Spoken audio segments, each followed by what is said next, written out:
Today, we find ourselves in a context of ever-increasing tensions, defined by challenges that are global in nature and which many governments around the world seem dedicated to resolving with an outdated understanding of security.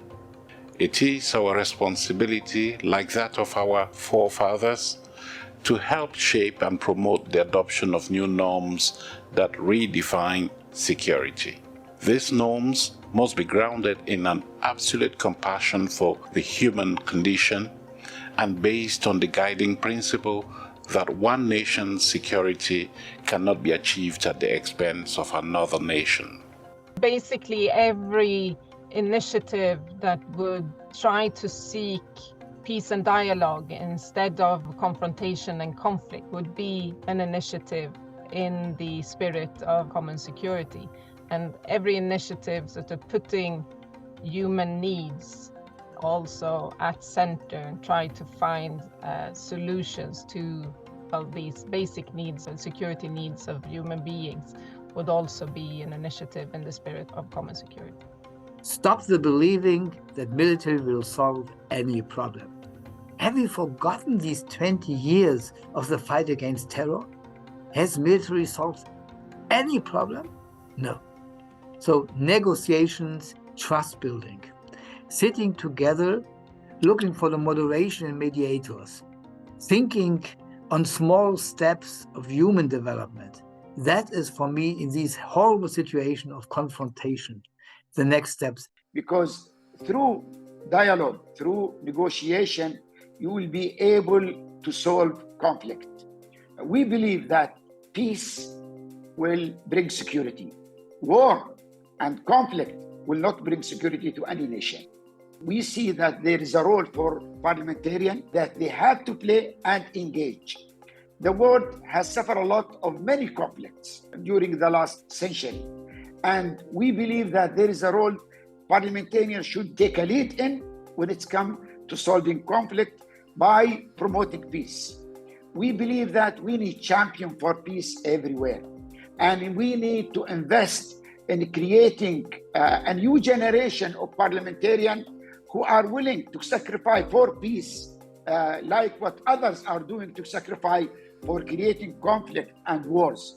I'd say that the most important prerequisite for the concept of common security to function is, of course, the realization of the concept itself and the commitment to the concept itself from all parties. So it needs the political will to truly cooperate and also to admit and realize that security is something that we create in common. The realization that you cannot achieve your own or your people's security by inflicting insecurity on someone. That is the starting point to make common security function. Parliamentarians can use the initiative, can start a discussion, can create subcommittees where you discuss elements of a new structure, can also develop new partnerships and relations and get new contacts over the bloc confrontation. I think this is the role parliamentarians should play in a very positive sense. Parliamentary diplomacy is a much underutilised form of diplomacy in the modern world. And it's something that I think parliamentarians need to be confident about, their role, working with colleagues across borders. And actually, we need to make sure that our parliaments are equipped with the right people, with the right expertise, and actually a daily understanding. And so the idea that we don't have people in their 20s and 30s in parliaments with their particular generation's understanding and expertise of these issues. Because remember, companies that are leading in these sectors, leading in the sector of digital and online spaces, are often led by young entrepreneurs who've developed these technologies themselves. And so we need to make sure, I think, that we have the space in our parliaments for young people. The paradigm shift in understanding of security is strongly connected to the paradigm shift in education. The traditional approaches in education is teaching, traditional wisdom to the next generation. But the traditional wisdom sometimes doesn't fit with the current changes, right? So how can we invite everyone into the learning process together? And how can we build the learning process as a commoning process of everybody? It's really, really important to change the education system as a whole. Trust building means starting to put again negotiations as a key point on the political agenda. We have more to think, more to develop, more to exchange than we believe, because the world is changing so dramatically and we are staying more or less in the old times. And to develop a new explanation for the situation, I think we need IPU, we need IPB, and we need all these organizations which are open for trust building and cooperation. That, I think, is a challenge of our times.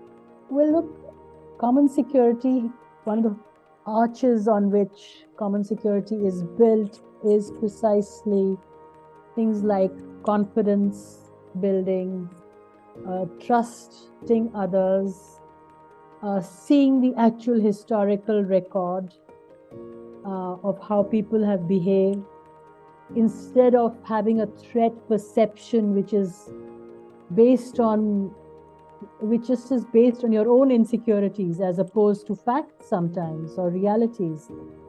Now, I'll tell you the first stumbling block on this. Again, it's to do with the theory of international relation based on realist arguments, where they separate the domestic from the foreign.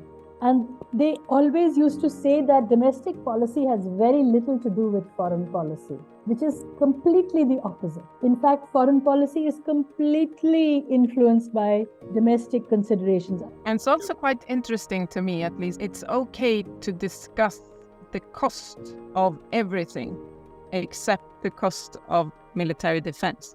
It's naive to believe that we can create peace and security through military answers, that more of armaments and more technologically advanced nuclear weapons will not create security in the long run. It will be a false feeling of security in the short run. But and that could, of course, be important for the populations, but as political leaders, we must also think of the long run and invest in the long-term security, and thereby in cooperation on all levels in society. The political representatives, they do have their duty to deal with the tax from the taxpayers and how they need to be responsible for using those economic resources for the common goods.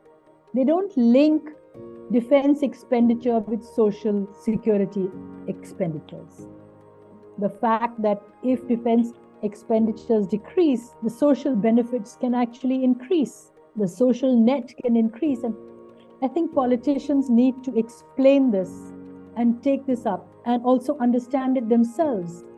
They themselves have a better chance of being elected if they can deliver to their constituencies the social nets and social welfare.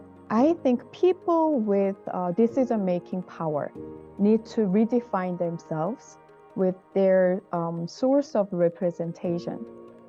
Representation of someone's political determination is required to be towards common goods, not specific groups of interest. Common goods means your role is to make peace everyone's, not for the certain group of people. So knowing whom you are representing is the key for the paradigm shift. Because at the end, the people that we represent will be the ones who are suffering. So it's our responsibility to find a solution for all these conflicts and engage with the government and the executive to encourage them to find a solution and to make peace as a priority on their agenda in solving all conflicts.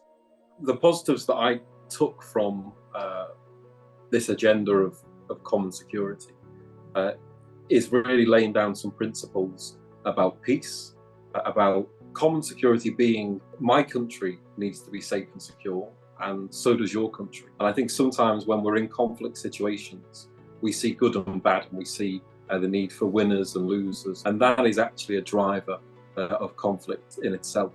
And so I think the common security agenda gets to the heart of peace and trying to ensure that we have a safe world to live in for all people, because it seeks to lay the foundations for that before we even get to conflict. And it's about making sure that there is there are international institutions that are functioning, and that we're talking, we're using diplomacy, and that for all of us we have each other's peace and security on our mind, not just our own. You can't separate the security of any country or any region from others. We have to work hard, especially parliamentarians, to engage in the common security that will bring security to everyone. You can't exclude anyone. We need to engage everyone, bring security, stability, and prosperity to everyone without excluding anyone. This should be the mandate of the international community, and parliamentarians should take a lead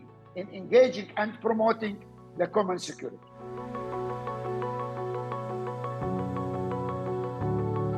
Okay, we have a choice here: mutual survival or mutual destruction.